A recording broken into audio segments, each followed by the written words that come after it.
having one company with their own government and special privileges when that company has pledged itself to attacking the parents in my state. When that company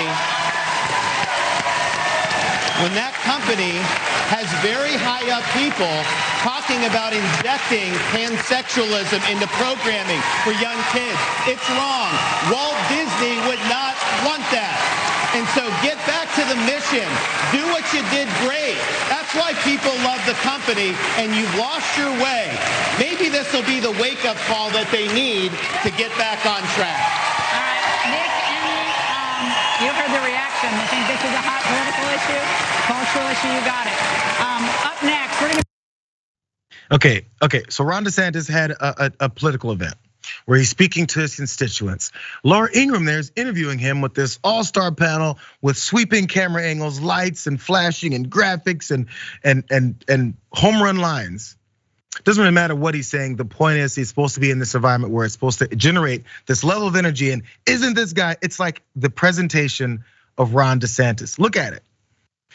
Does this look like it's something he put together? I don't know. But it looks like a Fox News event. I see Laura Ingraham angles a graphic right behind him. This is Laura Ingram's show promoting Ron DeSantis as the next big thing within the Republican Party. So of course you have to go with the Disney line as the reasons why he's this badass who's fighting for the real Americans, not those fake ones. Let's get into details of what this would do, because as we know, he's having this fight with Disney. He's taking away their special exempt status, which seemed a little weird. I do agree, but there's some consequences potentially behind it. So local officials have been outspoken about their fears of this special district being eliminated.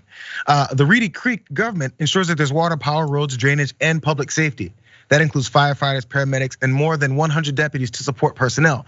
The moment that it dissolves, that money's gone, just gone. And instead, what happens is all the debts and obligations of Reedy Creek get transferred over to Orange County government. Scott is what Scott Randolph, the Orange County tax collector, said. He said it's over $160 million obligation, which officials say they do not have the money to cover. Officials from Florida, because it would get transferred over to Florida officials. Now there was one point in that DeSantis said all this pushback about how it's going to cost the government money and now taxpayers, that's all BS. Because all it is they'll still be there. We'll just take away their special status.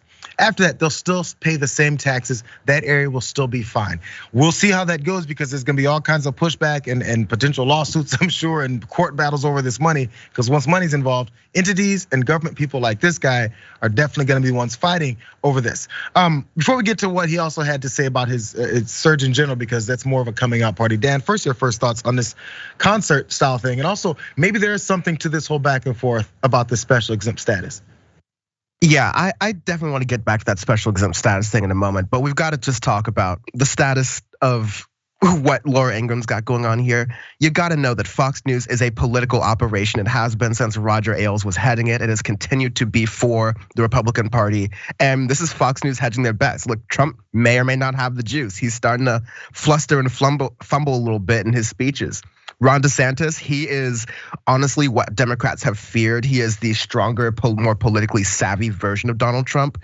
He's speaking in ways that will appeal to regular America. He's speaking to ways to people who somehow believe that politicians are lying to them, yet they'll take a politician on face value when they believe that Disney is inserting pansexualism into their movies by, creating a throwaway scene where there's a crowd of people and there's two men next to each other. They can edit out in parts of the world where they're not allowed to show that anyways. And that's what they're all freaking out and upset about. This is overblown stuff that can be used for political fodder for these people, but definitely, I don't believe that any business should have a special tax exempt status. I don't care if it's Florida and they're trying to make it a Republican tax haven. You can't choose your economic policy based on whether or not your businesses are practicing the social policy you care about, because that used to be government tyranny, that used to be government overreach, that used to be the kind of stuff that Republicans would get annoyed about.